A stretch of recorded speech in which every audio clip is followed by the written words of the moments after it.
So our next lesson is on what is an electromagnetic wave lah. So if you look at the electromagnetic wave, you will notice that they have certain properties which I show you in this diagram. So the first one they say is that electromagnetic waves are actually propagated by varying electric field and magnetic fields oscillating at right angles to each other. So can you see that you have an electric field and a magnetic field which is 90 degrees to each other lah. Yeah. Alright, so that's why you call it electromagnetic wave lah. And the next one is they all travel with constant velocity in the vacuum, which is 3 times 10 to the power 8 meter per second. So this value you can get from the data booklet under the speed of light in the vacuum. So from now onwards, you must realize that all EM radiation will travel at this speed. So as long as it's an EM radiation, you don't have to ask what is the speed. Straight refer to the speed of light. Okay. Unaffected by electric and magnetic fields, we will assume that it will not be deflected in electric and magnetic fields. It travels in straight lines in a vacuum. It may be polarized. It can show interference and diffraction. So if they ask you for the properties of electromagnetic waves, then you can state any of this lah. Alright, now the next thing to learn is how to remember the frequency and wavelengths lah. So generally, you need to not only memorize the sequence as like which one comes first, which one comes later, you must also remember their wavelengths and their frequencies, because you're expected to know that. So how do we remember that? The actual one is this lah, but I show you how to remember a shortcut, how to remember. Now, first of all, what is the range of wavelength for visible light lah? So visible light, they have this sequence, right, which is violet, indigo, blue, green, yellow, orange, red. So it depends on how you want to memorize this sequence. Some people have memorized it in Malay, in Chinese, in English, whatever lah. But for me, I memorize it because of the word here. Vibgyor sounds very funny, so I just remember Vibgyor, that's it. Alright, so it's violet, indigo, blue, green, yellow, orange, red. So you must remember the sequence, then you need to remember their wavelengths lah.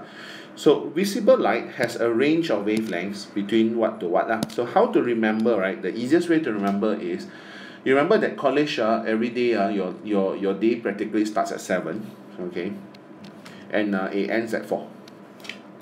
Okay, so therefore it's between 4 to 7 times 10 to the power negative 7 meters. Where this one is your violet, this is your red.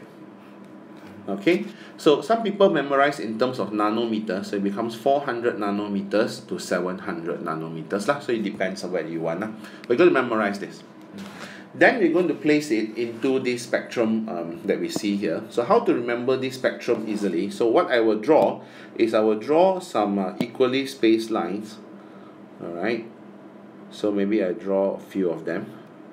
I'll show you how we actually put it inside now. So we're going to label this as 10 to the power 3, which is 1000. Then everything there were 1000. So start with 1000, everything there were 1000. So you get 10 to the power 0. Then 10 to the power of negative 3.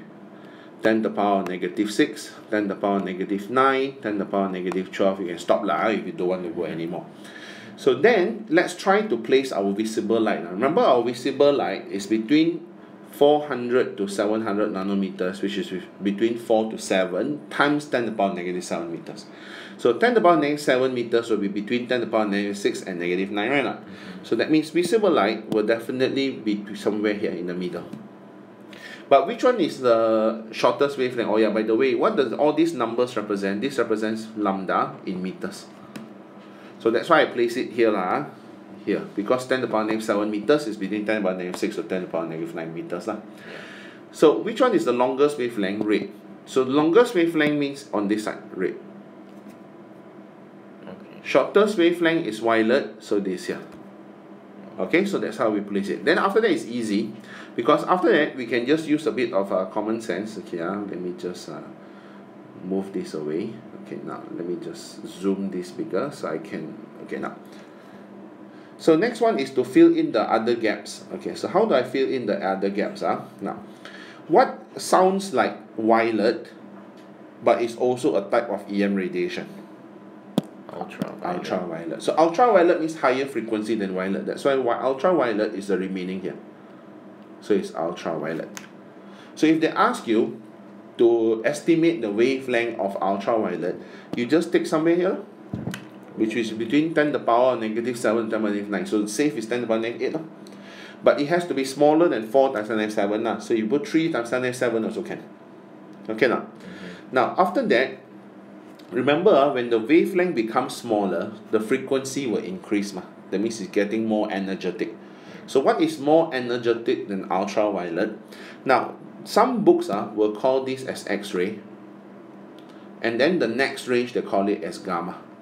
But some books will call both the X-ray and gamma together under, from here on, from here onwards, all will be X-ray or gamma same.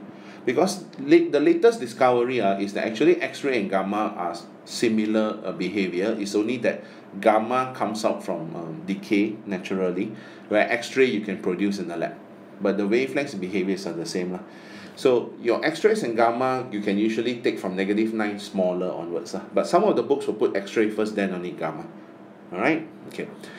So now, what about the next one? What about what sounds like red, but it's also a type of EM radiation? Infrared. So infrared will take out the balance, but infra means inferior. So because it's inferior, it compensates by taking back the other ranges. So not just the remaining, but also the next one. So infrared is here.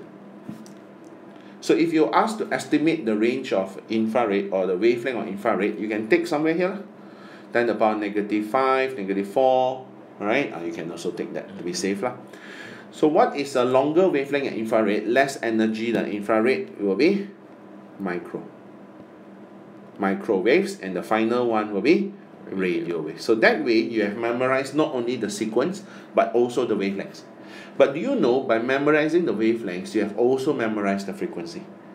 Because the formula for V equals to F lambda will tell you that all of them have the same speed. So if you know the wavelength, you can find the frequency. You understand? Yeah. Okay, so that's how you memorize the whole spectrum, which is compulsory.